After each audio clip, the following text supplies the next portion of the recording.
nyakubahwa perezida wa komisiyo ijejwe amatongo n'ayandi matungo kandi mukaba musanzwe umurongo ishirahamwe ihuriro ry'imigambwe mu Burundi, nyakubahwa muhuza w'ikorwa w'amashami y'ishyirahamwe mpuzamakungu, nyakubahwa mwunganizi w'umushikiranganji w'ubutungane, abanyakubahwa musanzwe muri mu mugwi CNDH uje kubereka hagati y'akazi na muntu, abanyakubahwa bayobozi bakuru mu bushikiranganji butandukanye mwaje guserukira abashikiranganji banyu, nyakubahwa mugenduzi mukuru mu bushikiranganji bw'imigenderanire, murabonye n'abandi bari ngaha. Ndashaka muri kano kanya tubanze dushimira Imana yo yemeye ko duhurira muri kino kibanza, kuko twari kubyifuza ariko ntibidukundire. Abo Imana yatije amaboko abiri bakaba ariko n'ibiganza, ndashaka munkundire muyikomera amashyi menshi cyane.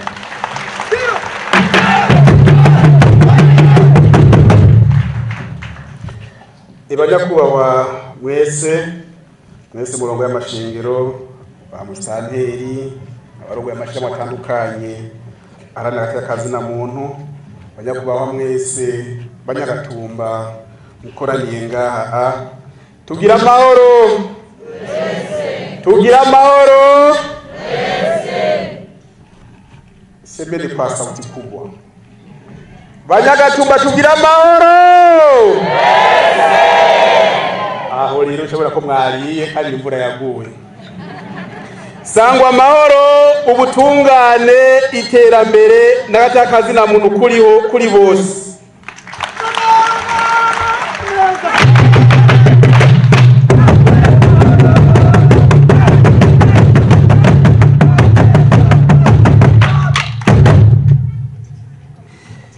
Rero uno munsi turi n'akanyamuneza ntangere ko kwifadikanya namwe kuri uno munsi wa mbere igenekerezo rya 10 Kigarama, aho duhimbaza umunsi mukuru mpuzamakungu wahariwe hagati y'akazi na muntu. Rero nashaka ndababaze tugiye muri ejo mutoya, umugabo cyangwa umupfasoni afise imyaka 70 ashire ukuboko hejuru hanyuma ahaguruka. Je demanderai à monsieur ou une femme qui aurait 70 ans ici parmi nous pour mutabura kuzi imyaka 70. Twabuye ko imyaka 70 tubonye imwe gusa n'uriya. Imyaka 70 irumanye. Twashaka rero muri kano kanya mwese mubakomera amashi cyane abo bapasoni Imana yahezagiye.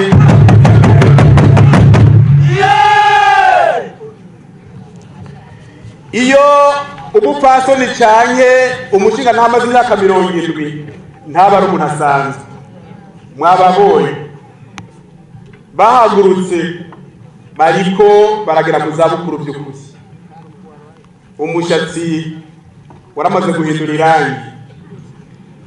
Abo Imana yateye iteka baramaze kugira abana bisununuye, barashingije, barafiza abuzukuru, abazindutse barafite n'abuzukuruza.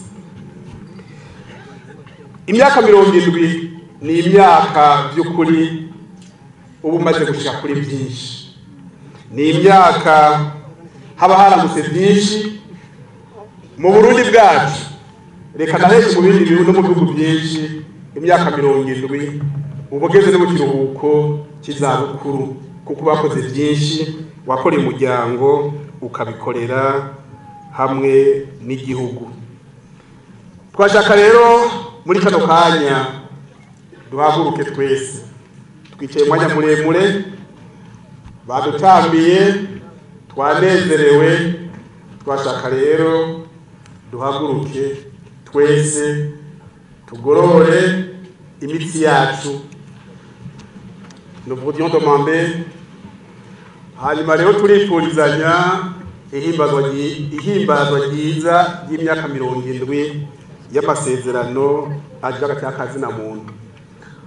Nagirwe ndabere ukuntu tubikora ngo uko mwegeranye muraduza amaboko. Bonne célébration des 70 ans de la Déclaration universelle des droits de l'homme. Turatangura rero, ntituratangura n'inguvu nyinshi. Turagiye ihimbaza ryiza y'imyaka 70 y'amasezerano y'agati y'akazi na muntu.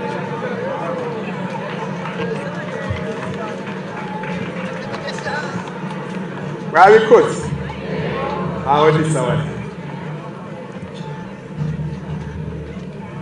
Karibu nimwicara.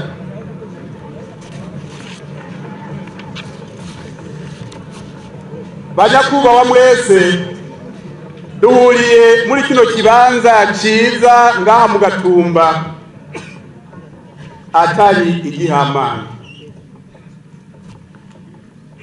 Twaricaye turiyumvira ahantu twohimbariza uyu munsi mukuru uhambaye w'imyaka 70, imyaka yaho amakungu yaja hamwe akiyemereza amasezerano bogendera yoba umushinge yoba icyo twicara ko twese yoba ivomo ku bijyanye ku bikorwa byose bijyanye no gutsimbataza no guteza imbere hagati y'akazi na muntu. Turavye duhereye muri kahise kacu igihugu cy'u Burundi dusanga uyu munsi mukuru twawuhimbariza mu ntara ya Bujumbura. Benshi murashobora kwibaza ati kuki mu gisaga mu ntara ya Bujumbura ni intara nkuko mubizi mu minsi iheze guhera cyane cyane mu 1994 gushika 2025 mbere nyuma yaho gatoya bitari byose. Niyo ntara twabonye byakomeye cyane abantu kubera intambara zari zihari hagati y'akazi na muntu karahungabanye. Tuvuze ko nandi katahungabanye ariko tugize amasesangura twasanze muri Bujumbura byarakomeye cyane. Niyo ntara abantu bapfuye cyane baregeranizwa hamwe mu maka barabura ubwigenge birakomera. Hanyuma kubw'ubukerebutsi bw'indongozi zaho bafatikanije n'indongozi ku rwego rw'igihugu bagiye hamwe baragarura amahoro n'umutekano. Haragije kandi haragera igihe yaho kandi ubwicanyi bwari bugira bw'imonogoze. Nyene icyubahiro mukuru w'igihugu cacu aravuga ati ntanze amezi 3 amahoro n'umutekano muri Bujumbura abe yagarutse. Amaze kurivumera byagenze uko gushika amasaha muri Bujumbura n'amahoro. Twaje rero muri no ntara n'ikimenyetso cyo gushima kuko no kwerekana yuko igihe abene gihugu bafashe nk'ankama ibijanye no kubeza cy'akazi na muntu birashoboka. Aha rero banyakubahwa Banyagatumba Banyamutimbuzi banyakubahwa bo muri Bujumbura twashaka bashimire yuko babateye akamo bagatera abumva. Rero twayivuze kati iyo umuntu amaze imyaka 70 abahumuye abageze kuri byinshi. N'aya masezerano ajejwe iby'agati y'akazi na muntu amakungu yiyemereje igihe yaba murazi ku Burundi cyari igihugu cyari mu bukoroni cyari kirongowe n'abakavantara kandi ubwo bukoroni ntibwasize inyuma guhungabanya agatakazi na muntu mu gihugu cyacu.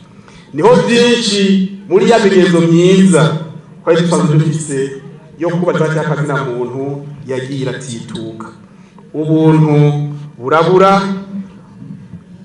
serugo yiyubashe arakurikirwa imbere y'abana, bagakoreshwa ibikorwa biremereye kandi atagahembo. Waba urwaye aho kuguhemba kukuvura, ahubwo akaguhemba ikimoko. Twarabandanije turavuga intayo kwikukira nayo nyene itashimishije uwarahejeje gukurwa amata mu kanwa, kuko umugani atari umugani Rudoviko Rwagasore yaciye agandagurwa. Haba igihengere mu butegetsi, abakurikiye bose indongozi nyinshi zari guhagararira igihugu ziragandagurwa, habura babandi babize akamaro k'abagabo bubahiriza agatakazi na muntu. Duca mu bihe bikomeye tutosira kugarukako, ariko twokwibukanya amatariki y'imyaka imwe nka 65, 69, 72, 88 tubana ni 93 gushika 2005, aho tubona yuko agatakazi na muntu kahungabanye cyane. Ariko leta yitorewe n'abene gihugu imaze gushigwaho n'abategeka kwisha abene gihugu, utwigo tudasanzwe twarakozwe kugira ko agatakazi na muntu bibe by'ukuri ibigaragara. Aha twovuga ngo guhereza ijambo umwene gihugu kugira ashobore kwitunganiriza by'ukuri ibyiwe, atume adashobora kuza kwicara hanyuma yongere yishuze abicishije mu matora ibyotuma atunganirizwa neza. Ingingo nyinshi zarafashwe, benshi bakunda gushyira imbere ibijyanye n'ibya politike, amanama y'imigambwe n'ibindi, ariko bakibagira yuko urashobora kugera mu nama y'umugambwe utafunguye, urashobora kugera mu nama y'umugambwe gusa utagiye mu ishure, kuko ibyo ni ibintu biba mu mwanya muto, ariko kubaho birabandanya. Leta y'u Burundi yari ihatiye ubwa mbere na mbere gukuraho ya mahera yaremereye abana baja ku mashuri, ya mahera yaremereye abavyeyi kugira babajane kwa muganga gushika bamwe abana badashikana imyaka 5. Ibyo ntibabona benshi ko ari umushinge wo gutsimbataza agatakazi na muntu, kandi harakozwe byinshi kugira ubutunzi bw'igihugu busubire gusanasanwa, kuko bwari bwasambuwe n'intambara. Leta y'u Burundi yaremeje amasezerano atari make ajyanye no gutsimbataza agatakazi na muntu, kandi muri kino gihe tukaba dutanga ivyegeranyo uko twavyiyemeje. Aha tuvuga ivyegeranyo bijanye n'agatakazi na muntu muri rusange kubahirijwe, tukaja imbere y'ibindi bihugu bakadutekerera impanuro, natwe ivyo tubona bishoboka mu myaka 4 tukabishira mu ngiro tubicishije muri kimwe twita examen périodique universel. Iyo turavyemera kuko niho twasanze by'ukuri ibihugu byose mu ngorane zifise mwicarana mukavugana bakaguhanura bakakwereka icoteza inzira y'akazi na muntu, nawe ugaterera. Kandi hari n'ibindi vyegeranyo twagiye turatanga byerekana ukuntu agateka tuko turagwanya byo gukumira abakenyezi n'abigeme. Twaratanze ivyegeranyo byerekana uko agateka umwana kifashe, n'ibindi vyegeranyo bijeje no kwerekana ukuntu mu Burundi bifasha ibijanye byo guhohotera agateka na muntu ukuntu bimeze. Kandi tuzobandanya twiyemeza kandi leta y'u Burundi ko tuzobandanya dukora tukiziganya kugira agateka na muntu bitere bije imbere. Twavuze ko yakinda ka 70, iyo myaka 70 urugendo sibarabara byari bigororotse, twabiciye ko haraciye byinshi, turagenda turazigura. Ariko mu Burundi tuvuga tuti ukugwa si bibi, sivyo bibi, ariko kugwa ugaherayo nivyo biteye imbabazi, nivyo biteye ikigongo. twebwe mu Burundi twahisemwo guhaguruka no kubaka igihugu kirangwa no kubahiriza agateka kazina muntu. Aho rero hari ikigenekerezo Kigarama 1998 aho amakungu hariya mu gisagara ca San Francisco muri Leta Zunze Ubumwe za Amerika. Iyo nama yemeza itangazo mpuzamakungu ry'agateka kazina muntu. Aha mu Burundi rero mukaba muzi yuko twatifatikanya n'amakungu kugira duhimbaze uwo munsi mukuru nk'ikimenyetso cy'uko uwo munsi cy'uko iryo tangazo amasezerano biri muri iryo tangazo tuvyemera. Twashaka kandi dufatikana ku karyo hari imenyeshamakuru byinshi bigenda byandika bikereka isura itariyo ku gihugu cyacu. Hari n'abandi nkumbure bivanye no kutamenya bivanye no kwirengagiza bagiye basohora ivyegeranyo ataho bihuriye n'ukuri.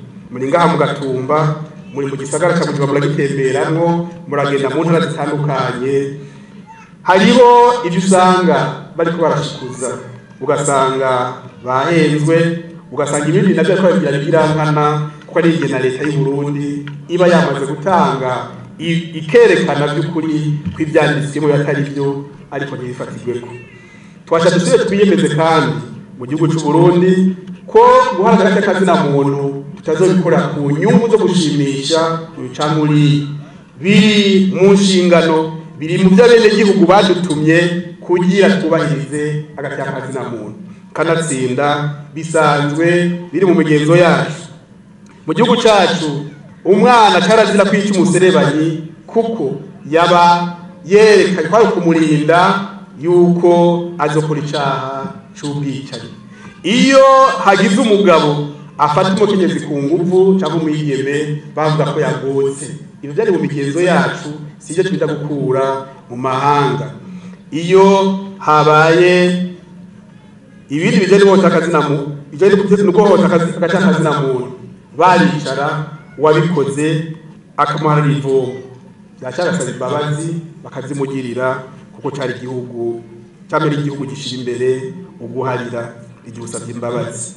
Muri kino gihe rero twashaka dusubire kumenyesha abarundi ku izina rya leta y'u Burundi ko tugiye gukomeza kugaruka muri ya mico myiza yaranga igihugu tuyivomemwo kuko niho twabonye hari urukiza rwacu rwo kubahiriza agateka kazina muntu. Ibyo ntibibujije ko tuzazokorana neza n'amashirahamwe yose ashira imbere kubahiriza agateka kazina muntu ariko kandi yubahirije ubwigenge bw'igihugu. Tumaze iminsi kandi muri leta y'u Burundi twiyumviye kandi twashikiriza yuko ibijanye n'agateka kazina muntu ku bijanye n'imibereho yabo ariyo nkingi y'ukuri yo guteza imbere ibindi bisaka byose by'agateka kazina muntu. Aha twovuga kubika abana ku mashure, ibijanye no gufungura neza, ibijanye no kwivuza, bimwe twita les droits socio-économiques. Nous voudrions bâtir notre combat pour la protection et la défense des droits de l'homme sur la promotion des droits socio-économiques. Il est évident, quand vous n'avez pas mangé, vous êtes facilement manipulable. Quand vous n'avez pas été à l'école, vous n'avez pas la compréhension nécessaire. Quand vous n'avez pas été soigné, il est très difficile de contribuer à la production. Nous voudrions à ce que tous nos partenaires nous aident à mettre en application le plan national de développement. Nous pensons que c'est de la meilleure façon de promouvoir les droits de l'homme. Lorsque nous avons, en tant que Burundais, élaboré le plan national de développement, nous avons tenu en compte tous ces aspects, les aspects qui concernent les droits socio-économiques et les aspects qui concernent les droits civils et politiques. Et vous le savez, il y a des problèmes de l'ordre structurel et ces problèmes trouveront des solutions progressivement.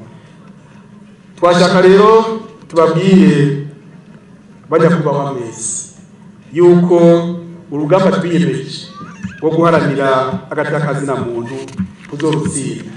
Ariko ngaha twashaka kandi ko tubona harimo n'abasubira ibihugu byabo bashije kwifatikanya natwe tubabwire yuko badushigikira mu gutahuza abandi ko agati y'akazina muntu mu Burundi kariko karitabwaho kandi ko leta y'u Burundi iri kuyakora ibishoboka byose kugira naho hose ibyo babisigaye kugira bitorere inyishu.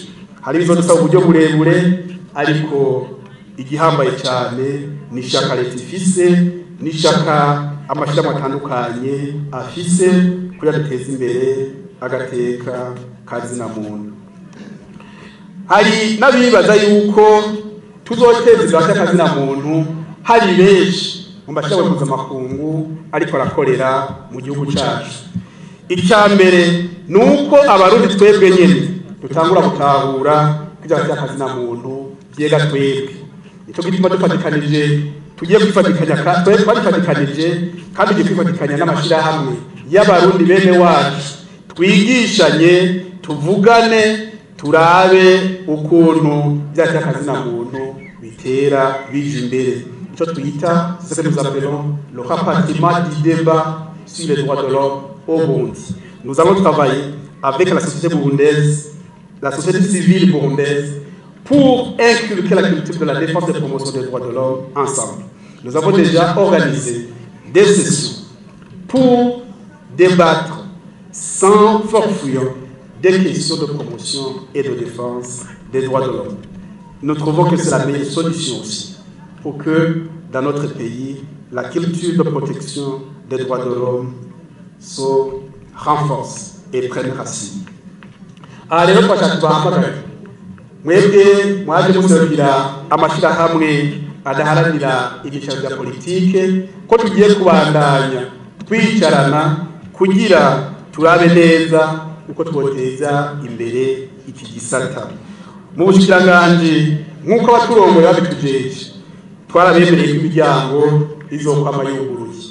Nimuze tubivugane twigishanye kuko ibyakoreshwe muri Brazil ibikoreka muri Chad cyangwa ahandi hantu hari usanga atariyo nzira irashe ku gihugu cy'u Burundi. Igihugu cyacu kirafise uko cyubatse, kirafise uko cyabayeho n'inyishu dutora tugenda twisunze ibyo. Banyakubahwa bakingana y'abapasoni rwaruka ibijyana n'akazina muntu mu Burundi twarabyitayeho kiretse kwa mushiranganje ngo bijeje hari nandi mashirahamwe asanzwe akora icyo gikorwa ariko mu Burundi harashizeho n'imigwi itandukanye kugira turabe neza ukata akazina muntu kotezwe imbere. Aha twovuga la commission nationale de bataille des droits de l'homme, hariho sévère, hariho observatoire ijeje kugwanya ihonyabwoko, hariho le conseil national de lutte. Hakaba hari n'ibindi abandi mashyirahamwe menshi adaharanira ibyiciro bya politiki. Atubamenyesha yuko twebwe mu Burundi ntituraba umuntu ishyirahamwe